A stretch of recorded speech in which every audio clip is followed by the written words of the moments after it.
Hi friends. तर बऱ्याच मैत्रिणींनी मला कमेंट केलेली होती की तुमच्याकडे कुठले बुक्स आहेत किंवा बुक लिस्ट सांगा. तर त्यांच्यासाठीच आजचा हा व्हिडिओ असणार आहे. तर मी माझ्याकडे काही पुस्तकं जुनी आहेत आणि काही मी अपडेट केलेली आहेत. तर ग्रामरची वगैरे जे पुस्तकं आहेत त्यामध्ये काही एवढे चेंजेस होत नाहीत, त्यामुळे मी ती पुस्तकं तशीच ठेवलेली आहेत आणि त्याची पुस्तकं अपडेट केलेली आहेत. परंतु जी केचं पुस्तक असेल किंवा मग गणित बुद्धिमत्तेचं असेल तर ते सुद्धा मी पुस्तकं अपडेट केलेली आहेत. तर कुठल्या प्रकाशनचे वगैरे घेतले ते तुम्हाला दाखवते. तुम्हाला जर आवडलं असतील तर तुम्ही घेऊ शकता. ठीक आहे, करूयात बुद्धिमत्तेपासून. तर बुद्धिमत्तेचं हे 2025ची आवृत्ती आहे आणि सगळेच त्याच्यामध्ये प्रश्न दिलेले आहेत. MPSC UPSC सगळे गट ब गट क सगळे 2023 पर्यंतच्या प्रश्नपत्रिकांचा समावेश आहे. आणि हे सचिन ढवळे सरांचं पुस्तक आहे आणि मी हे ऑनलाईन घेतलेलं होतं. त्यावेळी मला हे आय थिंक 450ला काहीतरी पडलं होतं घरी येईपर्यंत. आणि छान आहे. याचा उपयोग मला तर होतोयच, परंतु आमच्या सरांनासुद्धा याचा उपयोग थोडाफार झालेला आहे. कारण त्यांनी आत्ता CTETची परीक्षा दिली आणि केंद्रप्रमुखची सुद्धा दिलेली होती. तर हे एकंदरीत बेस्ट पुस्तक आहे बुद्धिमत्तेसाठीचं. त्यानंतर मी हे चालू घडामोडीचं पुस्तक GKचं पुस्तक ऑर्डर केलेलं आहे. 2025च्या सगळ्या म्हणजे सर्व नाही आहेत, कारण मी घेतलं तेव्हा ऑक्टोबर महिन्याचं एडिशन आहे. तर डिसेंबरमधलं नाही आहे याच्यामध्ये, परंतु तिथपर्यंतचं 1 वर्षभराचं आहे. तर खूप छान वाटलेलं आहे हे पुस्तक. सिम्प्लिफाईडचं आहे, सिम्प्लिफाईड पब्लिकेशनचं. आणि अगदी डिटेलमध्ये प्रश्न दिलेले आहेत. प्रत्येक प्रश्नाचं डिटेलमध्ये एक्सप्लेनेशन दिलेलं आहे. छान आहे हे पुस्तकसुद्धा, तुम्ही घेऊ शकता वर्षभराचं.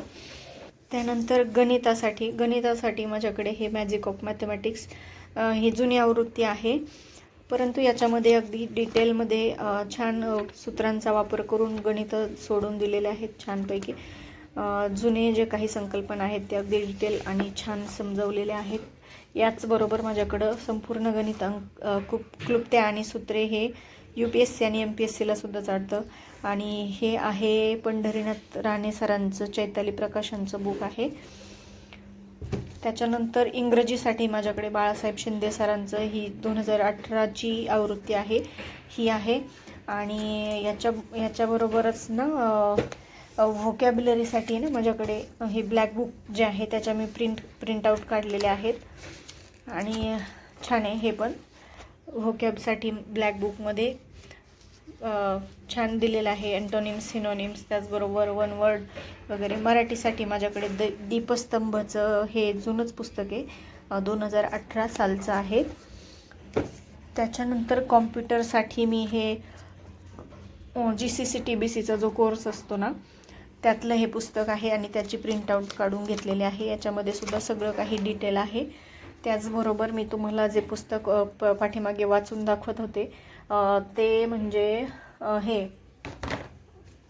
याचं होतं, ते अंगणवाडी मुख्य सेविकेचं. आणि याच्यामध्ये सुद्धा काही कम्प्युटरचे प्रश्न आहेत, तर यातले ते प्रश्न मी वाचलेले आहेत आणि वाचतसुद्धा असते अधूनमधून. ठीक आहे. हे जे पुस्तक आहे मराठी आणि इंग्रजीचं प्लॅनर, ते दोन्हींमध्ये कंबाईन आहे. मराठी इंग्रजीमध्ये दोन्ही विषयाचे प्रश्न दिलेले आहेत. तर ठीक आहे, एक ॲडिशनल ठेवलेलं आहे मी, हे तुमच्याकडे नसलं तरी चालेल.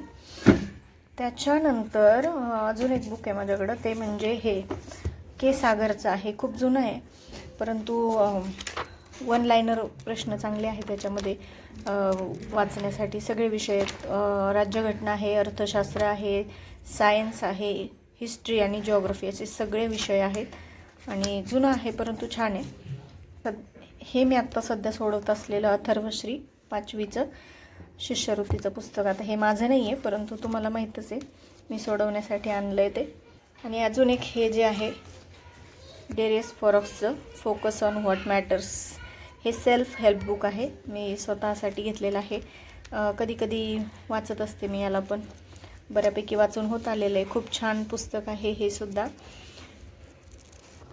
आपल्याला फोकस राहण्यासाठी आपल्याला बऱ्याचशा गोष्टी स्वतःमध्ये कशा इम्प्रूव्ह करायच्या त्याबद्दल सगळं काही दिलेलं आहे. तर खूप मस्त आहे हे सुद्धा. अभ्यासाव्यतिरिक्त माझ्याकडे असे 5-6 पुस्तकं आहेत, दुसरे इंग्लिश वाचत असते मी कधीमधी.